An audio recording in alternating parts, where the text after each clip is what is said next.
Okay, it's Movember, day 16. Um, I feel a bit flat today. Went to a funeral of a person in recovery, but more importantly, someone in the field of the healing professions that had affected a lot of people. Now, I remember starting my recovery journey with her. It was Deb Sedovic, and there was a lot of family and friends and clients and colleagues there today. So I suppose I wanted to do something on grief. Grief and grieving is something that can be really difficult for people that don't do feelings well. If you never grew up in a family and watched loss dealt with in all its complexity and stages, where it wasn't honoured. Sometimes kids are even just shielded from funerals because they're too difficult. No one knows how to sort of talk them through their big feelings, or they're not shielded from it and they're just expected to deal with it. One of the things I like about Pia Melody, she talks about intellectual abuse being where, one of its aspects is where children aren't taught to problem solve. They're just expected to know things. And I think one of the dangers of childhood trauma is when you're just expected to know how to grieve. So I'm going to just present a couple of things today on grieving and finish with a poem. And the first thing, I'd like is just a disclaimer. The things I'm presenting in any of these videos are just some of the tools that are out there. If it's not a good fit for you, please see a professional or a minister or someone that can help you in the way that you might best feel helped. These are just tools and things that are out there. The first thing I wanted to just put up is it's the most talked about grief cycle, and so I'm going to mention it because it's useful. Now, this Kubler-Ross stages of grief is probably the most used tool you'll get. There's a lot of people trained in how to help people go through these stages. Now, these stages aren't linear. They can recycle and you can loop back. But generally, what they talk about is that we'll start off initially with denial, and denial will be it's overwhelming. It's largely a mixture of that sort of perceived threat part of the brain. We'll go into avoidance, confusion, elation, and elation not necessarily being we're so excited, but we can be really elevated, shock and fear. And once this sort of shock phase it can move very quickly, or it can take some time. You can be quite stunned, but then we can go into an anger phase, and the anger can be just the refusal to accept it, just the pure frustration. Sometimes, today Deb's fight was a fight with cancer, the frustration of illness and the loss, just general irritation and anxiety, just an ongoing constant gnawing. We can go into the stage of bargaining, struggling to find meaning in what's just happened. And, this morning I spent time with a young man who was battling the loss of a relationship, and it ended very quickly.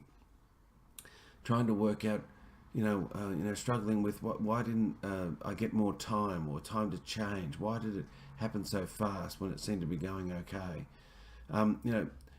At this point we'll reach out to others, sometimes to get clarity, sometimes to get our point of view across, sometimes to avoid. But generally we need to tell our story to someone, and it's our grief story to tell. Everyone's loss is individual. It's based on the personal relationship you had with whatever it is. And so you can't assume grief is going to go a certain way for somebody. So tell your story. And sometimes we've got to dig around a bit to find it. When we do that, we're more likely to sink into feelings, depression, being overwhelmed, feeling helpless, even getting hostile. Flighting, wanting to run, escape fantasies, just going to leave, and some of those escape fantasies, if it's, say, a relationship, I'll never love again, I'll never fall in love again, I'll never, let anyone hurt me like this. And so we'll go into those escape fantasies. And from any of these stages, you can loop back to bargaining, loop back to anger, loop back to denial. It can be very confusing. You can come across someone that's been grieving, largely ask them how they're going. I'm doing pretty good today, yet see them an hour later and they're not. But generally one of the themes is if you can go through these stages, even in a whole variety of patterns, we'll get to a point of acceptance, exploring options, new plan in place and moving on. And if we allow ourselves to grieve and have the feelings that we need to have, to tell our story, to have some time where we're, a bit disheveled and not really on song, we can get to a point of that radical acceptance. And it doesn't mean we don't feel sad when we think of the person, but we can accept the situation. Now, a plan I really like is and I'll put these images up, but Thomas Headland is a man I follow online. I remember seeing Thomas present in Australia, South Pacific Body Mount years ago. A beautiful, passionate man in recovery. And he presented this model, and I like it a lot.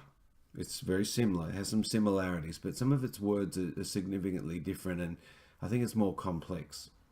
One of the things Pia Melody says about developmental trauma, it's a grief issue. We grieve what we got, and we grieve what we didn't get. So I'll just try and put this a little closer. It's from the Home Hospice of and I can never get that word right there, Sonoma County in California, Santa Rosa, California. And so he talks very much about, we still have that loss and the shock of the loss, the denial, the void. We get, things can get really numb and dull. And then that anger phase they call protest, searching, resentment, helplessness, the anxiety's there, similar to Kubler-Ross's, but we'll protest this, that Lieutenant Dan out of Forrest Gump yelling at the moon. The protest can sink into disorganization, and that can be a very deep process, internally and externally. Lots of despair and loss, numbness, a real lack of presence that we have in our life. So like you're walking through a bit like a ghost, We really need to be able to tell our story at this point and be supported by others and have the expectation that we'll be looked after. And, this is the phase where, when we've lost someone or you're going through a hard time, people bring meals and put them in the fridge and things like that because we're just not up to cooking for ourselves. The stage, if we can go through these stages, and again, looping back, we'll get to that, reorganization, that time where life takes on new meaning and we can find a way to make peace with what happened. So I'll put both these things just as tools for grief. And if you're out there and you're grieving, please reach out. Please excuse me for blowing the old hooter tonight. But I want to finish with one poem and then I need to get back to the coalface. This was made famous in 4 Weddings and a Funeral, but it was a famous poem before then. W.H. Auden, Stop All the Clocks, Cut Off the Telephone. This is for Deborah Sedovic. Stop all the clocks, cut off the telephone, prevent the dog from barking with a juicy bone. Silence the pianos and with muffled drum, bring out the coffin, let the mourners come. Let aeroplanes circle moaning overhead, scribbling on the sky the message, she is dead. Put the crepe bows around the white necks of the public doves, and let the traffic policemen wear black cotton gloves.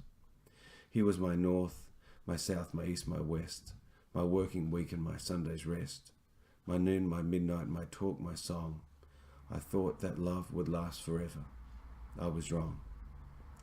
The stars are not wanted now. Put out every one. Pack up the moon and dismantle the sun. Pour away the ocean and sweep up the wood. For nothing now can ever come to any good. If you're out there and you're grieving something, please reach out. We're not meant to suffer alone as human beings. It can be painful to reach out, the fear that we won't be held.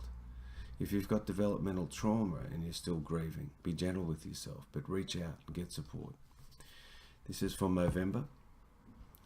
Please check out my Movember page. Men especially don't grieve well. We're socialised not to feel. So if you're out there, men, and you're grieving something, please reach out for some grief counselling and get some support. And be careful and be gentle with your heart today. Bye-bye.